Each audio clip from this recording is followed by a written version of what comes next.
දවසක්. මොන්න ඉතින් අද මම ඉන්නේ හම්බන්තොට දිස්ත්‍රික්කයේ වරාපිටිය කියන ගමේ. ඉතින් මේ වරාපිටිය කියන ගමට එන්න හේතුව තමයි හම්බන්තොට දිස්ත්‍රික්කයටම පිහිටලා තියෙන එකම දියැල්ල පිහිටලා තියෙන්නේ මේ වරාපිටිය ගමේ. ඉතින් මම දැන් ඉන්නේ මේ සුන්දර දියැල්ල පිහිටලා තියෙන ස්ථානයේ හරිම නිස්කලංක ස්වභාවික සෞන්දර්යයෙන් පිරිපුන් ලස්සන පරිසරයක තමයි ඉතින් මේ දියැල්ල පිහිටලා තියෙන්නේ. ඉතින් අපි ඉස්සරහට යමු මේ දියැල්ල නරඹන්න. මම ඔයාලට ලස්සන රූපරාමු කිහිපයකින් මේ දියැල්ලේ තියෙන සුන්දරත්වය අරගෙන එන්නම්. ඉතින් අනිවාර්යයෙන්ම channel එක subscribe කරලා තියාගන්න. මේ වගේ සුන්දර තැන් ඉස්සරහට ගොඩක් මගේ channel එක හරහා මම ඔයාලට අරගෙන එන්න බලාපොරොත්තු වෙනවා. රම්මලේ කන්දින් ආරම්භ වන මේ දියැල්ල සපුගහදුල දියැල්ල නමින් තමයි හඳුන්වන්නේ. ඒ වගේම රම්මලේ කන්ද දියැල්ල කියලත් හඳුන්වනවා.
දියැල්ල නරඹන්න එනවනම් මේ දියැල්ල නරඹන්න එන්න ඕනි වලස්මුල්ල වරාපිටිය මාර්ගයේ ආවට පස්සේ ඔයාලට මේ දියැල්ලට එන්න පුළුවන්.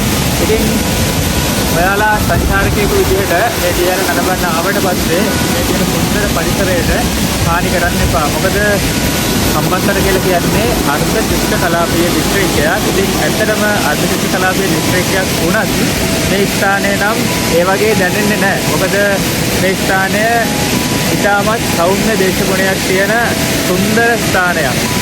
ගස් කොළන් පිරිච්ච ඒ වගේම ස්වභාවික සෞන්දර්යයෙන් අනුවුණ පරිසරයක පිහිටි ස්ථානයක් තමයි මේ භූමිය. ඉතින් මේ භූමියට පැමිණෙන ඔබත් මේ භූමිය අපවිත්‍ර කරන්නේ නැතුව කැලිකසල මේ පරිසරයට මුදා හරින්නේ නැතුව මේ දියැලේ තියෙන සුන්දරත්වය විඳලා හරි පරිස්සමට මේ ස්ථානයෙන් පිටව යන්න කියලා ආදරෙන් ඔයාලට මතක් කරනවා. ඉතින් අදට ගිහිල්ලා එන්නම්.